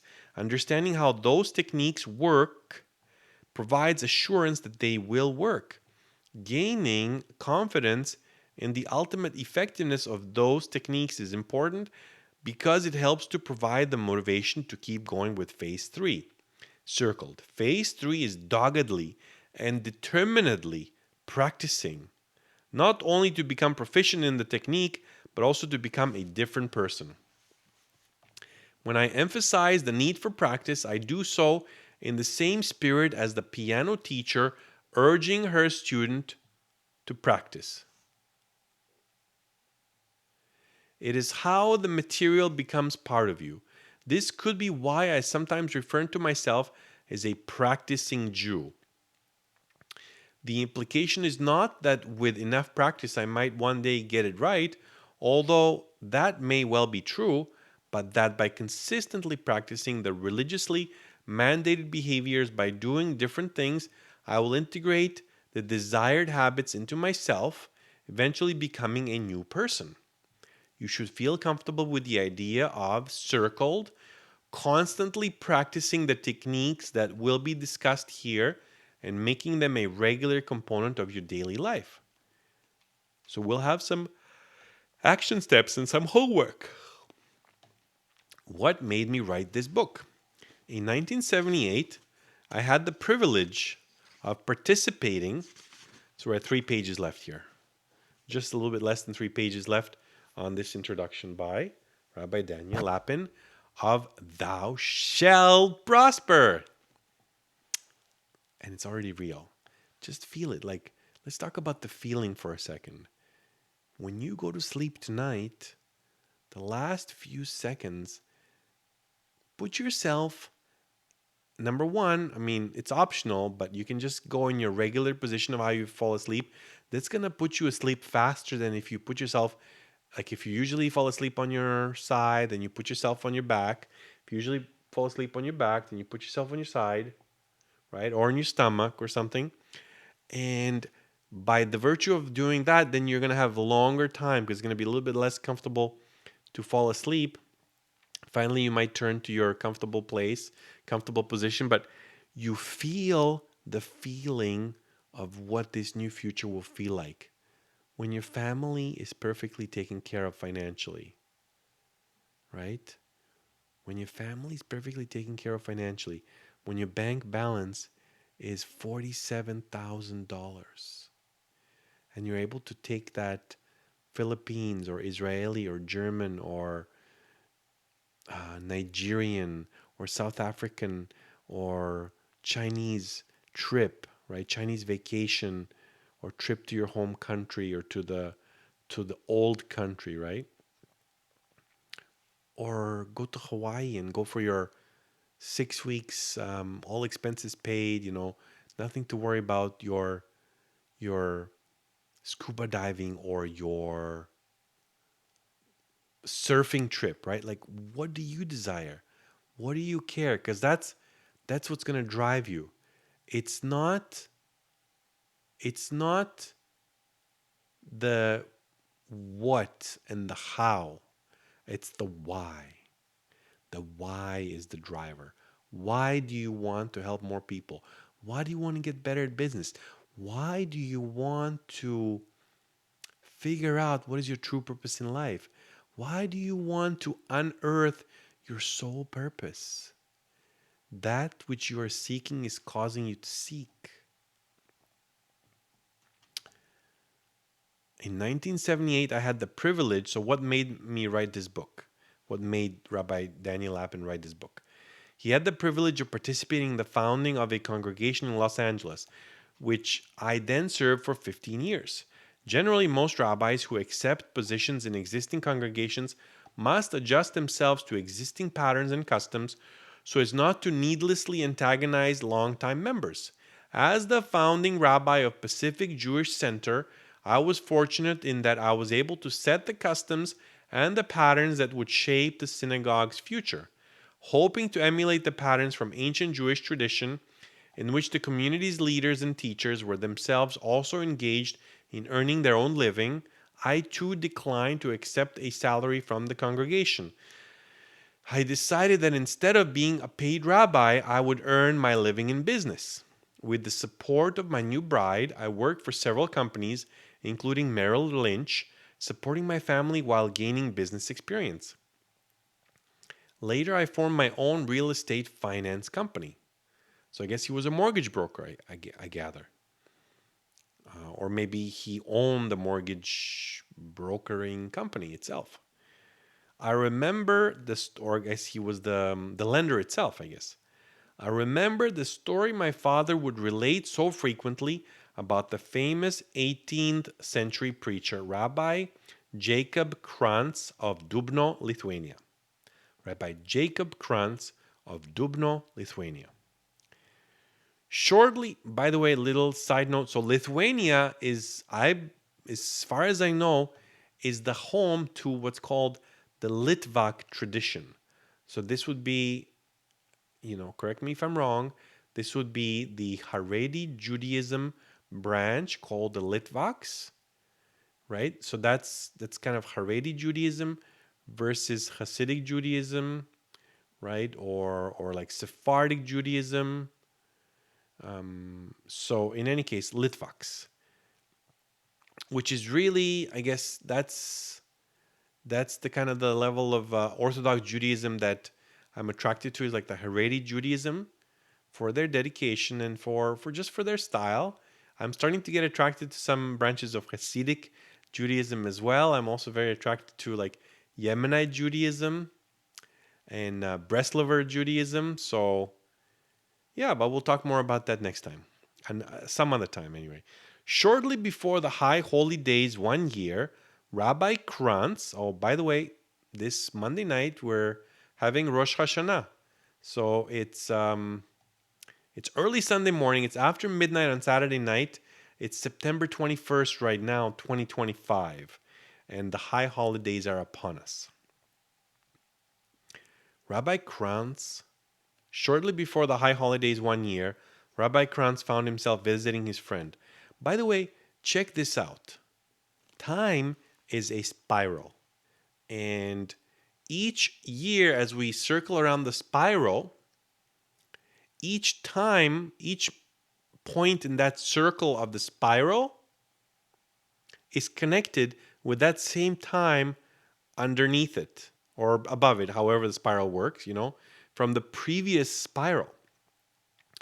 So another way to think about it is that each day in the Hebrew calendar is like a room. And our job is that every time that we are in this room, in this day, that we should make that room a little bit better. So right now we are 2 days, less than 2 days before Rosh Hashanah. So we're in exactly the same point in the spiral and exactly in the same room that this Rabbi Krantz, found himself was, right, shortly before the High Holy Days one year, whichever year that was. So we're exactly in that same room right now. So there is maybe a special strength to you, the listener, and to me, the reader, to us as a mastermind. So let me coin this.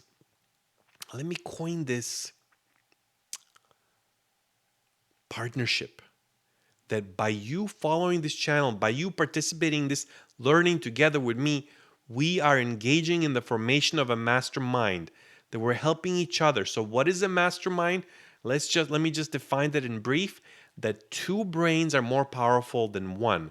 That as I engage in shared desired outcomes, we become a community of change. We support each other.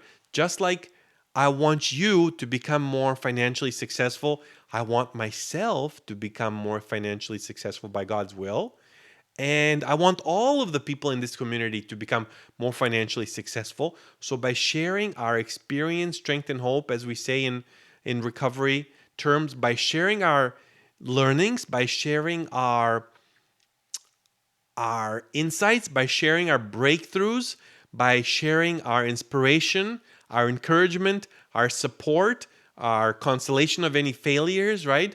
Our rededication to our goals, to our success, our persistence, our demanding of reality, by continuing to engage in those action steps that we are responsible to do, we will succeed. That's what a mastermind is, that we help each other. And by having those intentions of helping each other, of positive intentions towards each other's success, of believing in each other, of desiring each other's success, of affirming each other's success, of celebrating each other's success, of being glad when somebody else in this mastermind succeeds, right? So if you see somebody saying something that they succeeded in something, in the comments, make a comment that you also are happy for them, that they succeeded, right? Even if you decide to be a changed husband or a changed wife, and you set that intention for the coming Jewish New Year, for the following year, you're going to be a transformed husband, you're going to be a transformed wife, right? That now puts you as a more successful person. And what is the definition of a successful person? I know I'm going to keep on talking here, so let me just pare it down. So, the definition of a successful person, according to Earl Nightingale, is anybody who has a worthwhile goal, a worthwhile ideal that you're pursuing. And if you want to help in the effecting of a new future for humankind, of a redeemed future, of a future with universal peace and universal knowledge of God, you are successful. I want to congratulate you. You're officially a successful person. Even if there's nothing else you got going for you, which I'm sure you do, I'm sure you've got lots going for you, just by choosing that, that makes you very, very successful. And now we take goals in other areas, right? And we might have goals that they're kind of like just fleeting insights, like they swirl around our mind, they show up once in a while, and then we just maybe write them down, maybe we don't write them down. But goal setting and goal acting, goal weeding, like you're working on your goals, it's a weekly, it's a daily, it's a monthly, it's a yearly exercise. You can't just set your goals. Of course, there's certain things that you want to set it and you want to forget it, and you just let the universe bring it to you, right? But in a business, you want to engage in those goals on an ongoing basis. Life is like a forest, deep, pitch black. It's nighttime. You're walking through a forest, it's pitch black, and once in a while, there's a lightning that illuminates your path, and you see your path clearly, and you know your purpose, you know your destiny, and you know what you want to achieve in life. And then a moment later, it's pitch black again. And it's our job in this life to remember the path. Remember the path. The reason why you're listening to this is because you desire to become more successful, more financially successful, more relationally successful, more prosperous, more abundant. And I bless you that you should achieve that. Amen and amen. For the good only. Because if you achieve something and it's going to harm you as a result, and you mistakenly thought that was a good thing, we don't want that. We only want financial success, relationship success for the good. Amen and amen. So, back to our story about Rabbi Kranz. Shortly before the High Holy Days one year, Rabbi Kranz found himself visiting his friend and colleague, the equally famous Rabbi Elijah of Vilna, the later known as the Genius of Vilna. The latter invited his trusted guest, Rabbi Kranz, to help him probe his own moral shortcomings in anticipation of the forthcoming Day of Atonement. Rabbi Kranz thought for a moment and asked, "Are you really sure you want me to offer you criticism?" Rabbi Elijah answered that in his hometown of Vilna, he was held in such high esteem that nobody would dare help him confront the areas in which he could personally improve.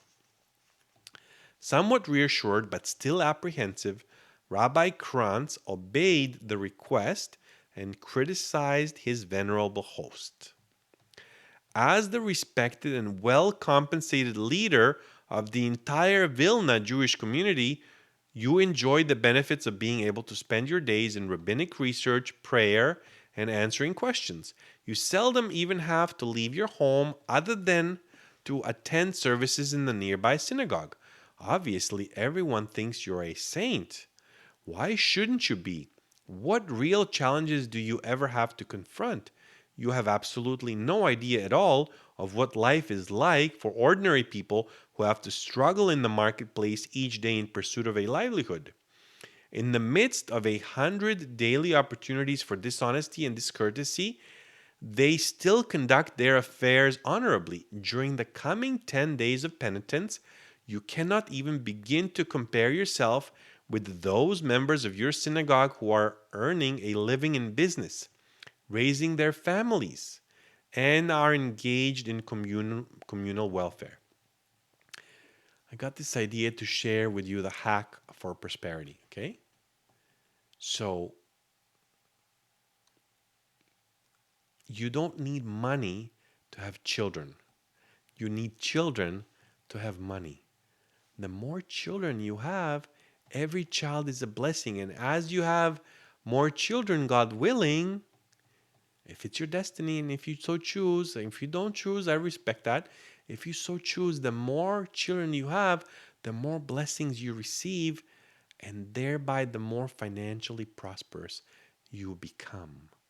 We have been brainwashed, unfortunately, into believing that we need a certain amount of income to have another child or to have a child, period. And that's false. We need to have more children, and then our income will increase. That's the way reality works. As he reached that's what a Rabbi Nir Donenfeld, who married my wife and I as a non-Jewish wedding in the Philippines, he described this to us. And he just shared with us that every child is a blessing, right? And then I forget who actually told me the whole part that you don't need more money to have more children, but you just need more children to have more money. Maybe that was my own thought. Who knows? Maybe I'll never know. As he reached, sometimes the question is better than the answer. As he reached the punchline to the often told tale, a profoundly sad expression would always steal across my father's features. Looking much the way I imagined that Rabbi Elijah of Vilna looked on hearing those penetrating words of disparagement 2.5 centuries ago, my father would end the story thus, and the genius of Vilna broke down and wept inconsolably. As his eldest son, I always sensed that my father, having spent his entire life in the rabbinate, felt that he too deserved the same censure. Certainly, on some subconscious level, this part of my background played a role in influencing my decision to devote myself to two simultaneous careers: congregational rabbi and Los Angeles business professional. In this way, my wife Susan and I enjoy the enormous benefits of being our congregants' friends rather than their employees. This rabbinic status, common in Talmudic times but rare today, also granted me some other valuable benefits. I was able to regulate admission to my Torah study lectures, of which I delivered 7 each week. Because I was not a congregational employee, I felt free to welcome those who stimulated me and those whose presence contributed to the intellectual excitement of the sessions. Not surprisingly, most of the 60 or 70 attendees at each session were considerably more accomplished than I was. Some were directors of investment banking houses like Bear Stearns and Drexel Burnham. Others were scientists at local aerospace concerns like TRW and Hughes, and some were well known in Hollywood's entertainment industry. Ooh. I quickly discovered the truth of the Talmudic dictum of Rabbi Hanina, who said, "I have learned much from my teachers, even more from my colleagues, but I have learned most by far from my students." And so partly the wisdom comes from in additional insights and information, but also partly as I teach, I actually become a better teacher. So I learn from my students as to how to become a better teacher through the experiences.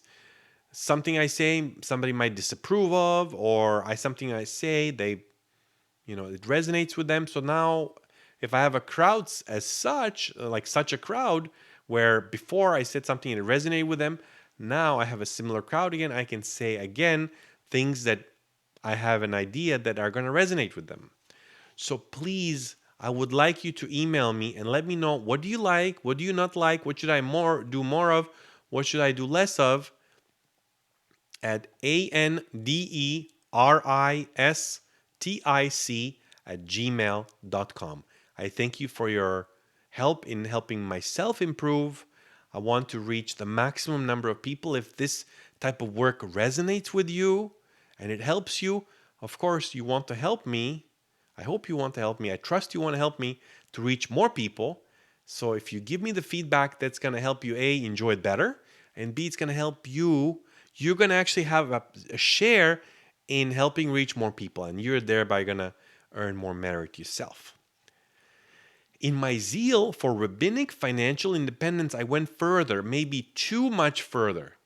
I declined to participate in what I felt was the somewhat awkward arrangement whereby the clergyman is usually preferred a check after officiating at a wedding or a funeral. I had noticed the discomfort experienced by my rabbinic colleagues at these life cycle events when a proud bridegroom or a mourning relative would almost surreptitiously press an envelope into the rabbi's hands. The rabbi would furtively slip the envelope into a breast pocket to be glanced at later. To me, it seemed almost like a tip. When the well-intentioned tried to press the envelope into my reluctant fingers, I would decline with discomfort, wishing that the circumstances would allow a full explanation for what might have sometimes appeared to be my churlishness. Later, it became clear to me that clergy in general, along with so many other people, feel uncomfortable with money. They feel demeaned by it instead of feeling proud of having supplied another person's needs. Jews recite a well known blessing after enjoying the food purchased with the work of their hands. The ancient words express gratitude to God for creating human beings with deficiencies and needs.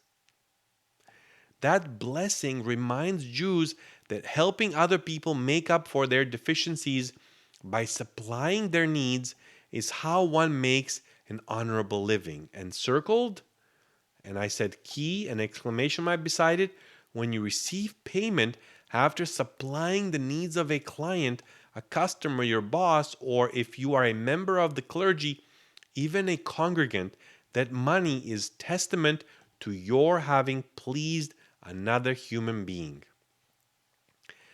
So you say thank you, right? Don't be uncomfortable. Be comfortable. In fact, instead of saying, I guess it's not wrong to say thank you, but they will say thank you to you because you're the service provider, right? You provided the product or the service. They say thank you. You say you're welcome. I'm happy to help. I realized that in spite of having possessed some theoretical knowledge of money, business, finance, and economics, I had utterly failed to internalize it and make it part of my worldview. In discussions with business professionals around the country, it became clear to me that I was not alone.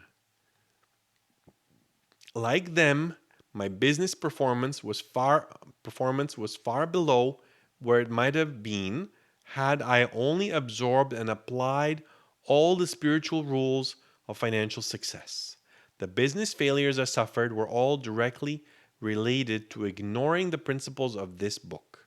I knew the commandments and rules in theory. I also knew that the exercise of writing this book would help me absorb these principles and make them part of my day-to-day living.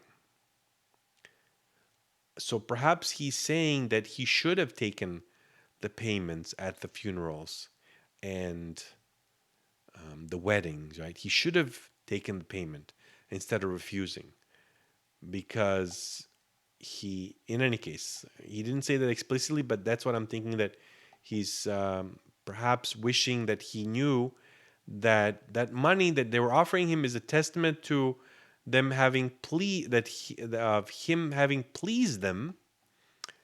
His service was something they found helpful, and even by rejecting it, the payment, he robbed them of their desire to support him. And when somebody desires to give and to support a Torah scholar or anything else worthwhile and meaningful, and if we say no to that, then we're robbing them of their need to help other human beings, because as they help financially, as they appreciate an initiative financially, which is maybe a premonition of having like a like a paid membership part of the channel here as well. So look out for that once I get around to that and figure that out.